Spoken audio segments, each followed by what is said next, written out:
Nobody tells you what actually happens when you cross $20,000 in savings. Not the blogs, not the finance gurus, not even people who've done it. And the reason nobody talks about it is because it doesn't make logical sense until you've lived it. Most people think saving money is a math problem. Earn more, spend less, repeat. They believe the hard part is discipline, grinding through months of budgets and sacrifices until the number finally gets big enough. That's the story we tell ourselves.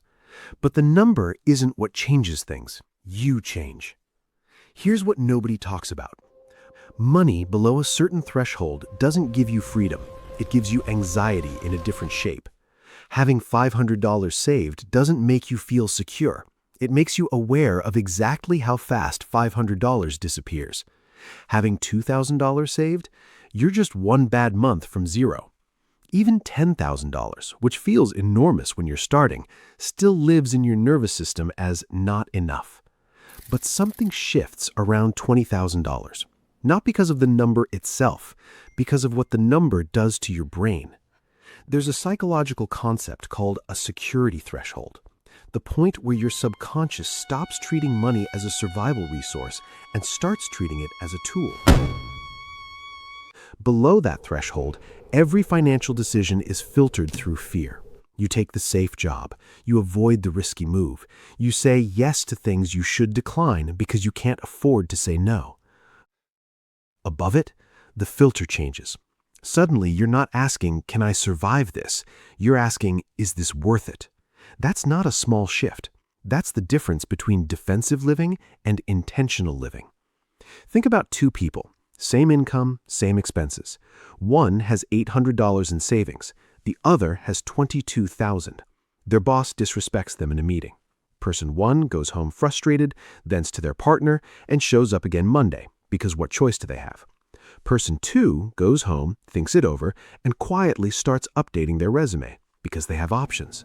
Same situation, completely different psychology. The money didn't change the circumstance. It changed the response. And changed responses lead to different lives. But here's what almost nobody realizes. Crossing 20K doesn't happen by accident. The people who get there usually do it by solving a specific problem first. Lifestyle inflation. Every time income increases, spending finds a way to increase with it. A raise becomes a nicer apartment. A good month becomes a new phone. It's not greed, it's human nature. We anchor our identity to our lifestyle, and our lifestyle expands to match what we earn.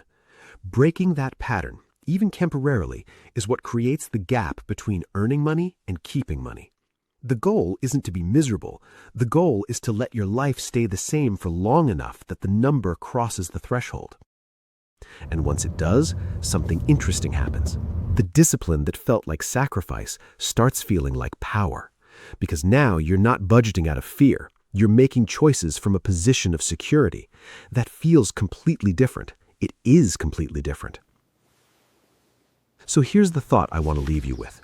$20,000 isn't a magic number. It's not about the exact figure.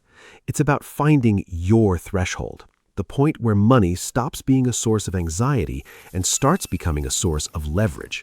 Because most people spend their entire lives below it, not because they can't get there, because they never understood what they were actually trying to reach.